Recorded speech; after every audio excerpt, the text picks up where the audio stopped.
እስቲ አንድ በጣም ጥልቅ የሆነ ሐሳብ እንመልከት። ይህ ሐሳብ ከኢትዮጵያ ኦርቶዶክስ ተዋሕዶ ቤተክርስቲያን የሚመነጭ ነው። ይህም ምንድነው? አምልኮ በዓለም ውስጥ ብቻ የምናደርገው ነገር ሳይሆን ከመላው ስነ ፍጥረት ጋር በህብረት የምንፈጽመው ነው የሚል ነው። በጣም የሚገርም አይደል? ይህን ሐሳብ ደግሞ ይበልጥ የሚያብራራ አንድ ጥቅስ አለ። ዴቪድ ፋገርበርግ ምን ይላል? የስነ መለኮት ዋና ጉዳይ እግዚአብሔር፣ የሰው ልጅና ፍጥረት ናቸው። እነዚህ ሶስቱ የሚተሳሰሩበት ማዕከል ደግሞ ስርዓተ አምልኮ ነው ይላል። ይሄ ማለት ምን መሰላችሁ? በአንዳንድ ሃይማኖታዊ ትውፊቶች ውስጥ ስርዓተ አምልኮ ማለት ዝም ብሎ የእምነት ድንጋጌዎች ስብስብ ብቻ አይደለም። ከዛ ይልቅ እግዚአብሔር፣ ሰዎች እና መላው ፍጥረት በአንድ ላይ የሚገናኙበት የሚዋሃዱበት ክስተት ነው ማለት ነው። እንግዲህ ይሄንን የምናጠናበት ዘርፍ ስርዓተ አምልኮዊ ስነ ፍጥረት ወይም በእንግሊዝኛው ሊተርጂካል ኮዝሞሎጂ ይባላል። ይሄ ማለት በአንድ ቤተ ክርስቲያን የአምልኮ ስርዓት ውስጥ ስለ ፍጥረት ያለው ስነ መለኮታዊ አስተምሮ እንዴት ይገለጻል የሚለውን የሚያጠና ነው። እናም የኢትዮጵያን ትውፊት የምንመለከትበት ዋናው መነጽራችን ይሄው ነው የሚሆነው። እሺ እንግዲህ በዛሬው ዝግጅታችን የምንዳሰሳቸው ነጥቦች እነዚህን ይመስላሉ። በመጀመሪያ ፍጥረተ ዓለም በጸሎት ውስጥ ያለውን ቦታ እናያለን።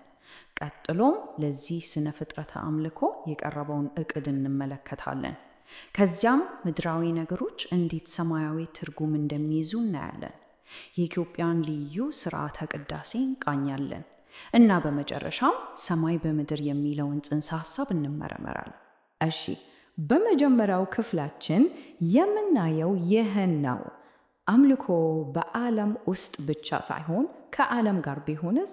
በኢትዮጵያ ኦርቶዶክስ ተዋሕዶ ቤተክርስቲያን ትውፊት ውስጥ ፍጥረተ ዓለም ዝም ብሎ ለሰው ልጅ አምልኮ የተዘጋጀ መድረክ አይደለም።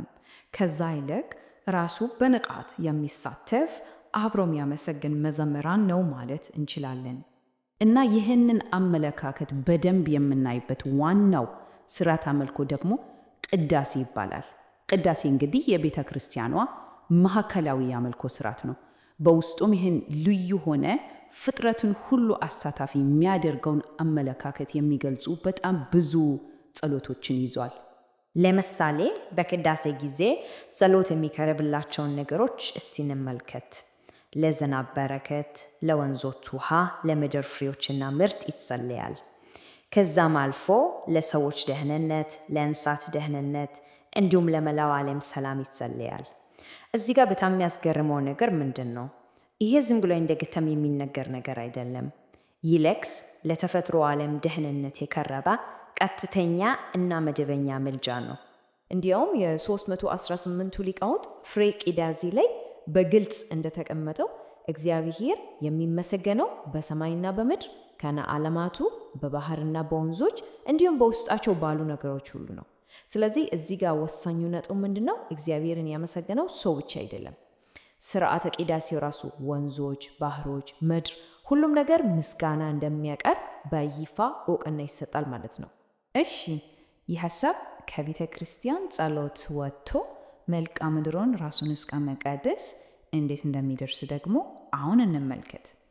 ይህ ክፍል እምነት ከቁሳዊው ዓለም ጋር እንዴት እንደሚገናኝ ያሳየናል። ለምሳሌ ጥምቀትን እንውሰድ። ጥምቀት እንግዲህ ከቤተ ክርስቲያን ውጪ በደመቀ ሁኔታ የሚከበር ታላቅ በዓል ነው። በዚህ በዓል ላይ ካህናት አንድን ወንዝ ወይም ኩሬ ይባርካሉ። ይህ ድርጊት የክርስቶስን ጥምቀት በምሳሌያዊ ሁኔታ ከማሳየቱም በላይ በዓለም ላይ ያለን ውሃ ሁሉ የመቀደስ ምሳሌ ነው ተብሎ ይታመናል። በተመሳሳይ ደግሞ የመስቀል በዓል ላይ የሚከበረው የደመራ ስነ ስርዓት አለ። በደመራ ጊዜ አንድ ትልቅ ችቦ ይለኮስና በካህናት ይባረካል። ይህ ደግሞ በረከቱ ለአራቱም የምድር ማዕዘናት ለመላው ምድር እንዲዳረስ የሚደረግ ጸሎትና ምሳሌ ነው። እሺ፣ ይሄ ሁሉ ልዩ ትውፊት ከየት መጣ? ዝም ብሎ እንዲሁ የተገኘ ነገር አይደለም። ይልቁንም በረጅም ዘመናት የትርጉም ሥራ፣ ከባህል ጋር የማጣጣም ሂደት እና በጣም ጥልቅ በሆኑ ስነ መለኮታዊ ክርክሮች ውስጥ በጥንቃቄ ተቀርጾ የተገነባ ነው። ይህንን የጊዜ ሰሌዳ ስንመለከት የዝግመተ ለውጡን ሂደት በደንብ እንረዳለን። መጀመሪያ በአክሱም ዘመን ከ4ኛ እስከ 7ኛው መቶ ክፍለ ዘመን ስርዓተ አምልኮ ጽሑፎች ከግሪክኛ ተተረጎሙ። ከዛ በ30ኛውና 14ኛው መቶ ክፍለ ዘመን ደግሞ የሰሎሞናዊ ስርወ መንግስት ሲቋቋም ምንጮች ከቅብጥኛ እና ከአረበኛ ተወሰዱ። በጣም የሚገርመው ግን ከ15ኛ እስከ 16ኛው መቶ ክፍለ ዘመን ያለው ወርቃማው ዘመን ተብሎ የሚጠራው ነው። በዚህ ጊዜ በሀገር ውስጥ በተነሱ ውዝግቦች ምክንያት ቤተ ክርስቲያኗ የራሷን የኢትዮጵያ ብቻ የሆኑ አዳዲስ ፍሬ ቅዳሴዎችን መጻፍ ጀመረች። ይሄ እድገት በጎንደር ዘመንም ቀጥሏል። ቅድም ፍሬ ቅዳሴ ስንል ነበር። እስቲ እሱ ምን ማለት እንደሆነ እኒ ፍሬ ቅዳሴ ወይም አናፎራ ማለት የቅዱስ ቁርባን ጸሎት ነው። በስርዓተ ቅዳሴ ውስጥ እጅግ በጣም ክቡር የሆነው ክፍል ነው። ይኸውም ህብስቱና ወይኑ የሚቀደሱበት ክፍል ማለት ነው። የስርዓተ ቅዳሴ ልብ ወይም እምብርት ነው ማለት እንችላለን። እናም የኢትዮጵያ ቤተ ክርስቲያን ምን ያህል ልዩ እንደሆነች ለመረዳት የንጽጽር በጣም ይረዳል። ለምሳሌ የግብፅ ኦርቶዶክስ ቤተ ክርስቲያንን ብንወስድ በስርዓቷ ውስጥ በዋናነት ብትጠቀመው በ3 ይፋዊ ፍሬ ቅዳሴዎች ነው። የኢትዮጵያ ኦርቶዶክስ ቤተ ክርስቲያን ግን 14 ይፋዊ ፍሬ ቅዳሴዎች አላት። ከእነዚህ ውስጥ ደግሞ ብዙዎቹ በአገር ውስጥ ሊቃውንት የተጻፉ ናቸው። ይሄ በጣም ልዩ እና ህያው የሆነ ስነ መለኮታዊ ታሪክ እንዳላት ያሳያል። እንግዲህ ይሄ ሁሉ ነገር ተደምሮ ወደ አንድ ትልቅ ሐሳብ ያመራናል። ይኸውም ሰማይ በምድር የሚለው ነው። እዚህ ላይ የቤተ ክርስቲያን ህንፃ ራሱ እንዴት የዚህ ስነ ፍጥረታዊ እውነታ ሞዴል እንደሚሆን እንመለከታለን። ይህ ማለት የተቀደሰው የቤተ ክርስቲያን ቦታ ሰማያዊ ፍጥረታት ከምድራዊ ፍጥረታት ጋር በአንድነት እግዚአብሔርን የሚያመሰግኑበት የተቀየረ የተለወጠ ስፍራን ይወክላል ማለት ነው። በሌላ አነጋገር ቤተ ክርስቲያን ራሷ የታናሽ ዓለም ወይም በትንሹ የተቀረጸ ፍጥረተ ዓለም ምሳሌ ትሆናለች። የመላው ፍጥረት አምልኮ በአይን የሚታይና በጆሮ የሚሰማ የሚሆንበት ቦታ ነች። እንግዲህ እስካሁን ካየነው ምን እንይዛለን? ዋና ዋና ነጥቦቹን ስናጠቃልላቸው፣ አንደኛ የኢትዮጵያ ስርዓተ ቅዳሴ ፍጥረትን በአምልኮ ውስጥ እንደ ንቁ ተሳታፊ ነው የሚያየው።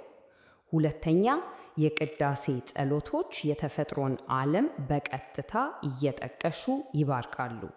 ሶስተኛ እንደ ጥምቀትና ደመራ ያሉ በዓላት የተፈጥሮ አካላትን ይቀድሳሉ።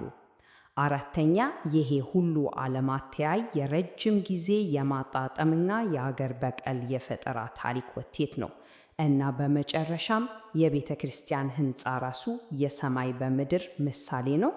ባጭሩ የኢትዮጵያ ስርዓተ አምልኮ ዓለም አተያይ መላው ፍጥረት በአንድ የምስጋና ዝማሬ የተዋሃደ መሆኑን የሚያሳይ ትልቅ ራዕይ ነው። ለመደምደሚያ ያህል አንድ ጥያቄ እንድናስብበት እንተው። ዓለምን ለህይወታችን እንደተዘጋጀ መድረክ ብቻ ከማየት ይልቅ በአንድ ታላቅ ስነ ፍጥረታዊ የምስጋና ዝማሬ ውስጥ እኛም እንደ አንድ ተሳታፊ ሆነን ብንመለከተውስ? እስቲ በዚህ ጥልቅና ጥንታዊ አመለካከት ላይ ትንሽ እናሰላለስ።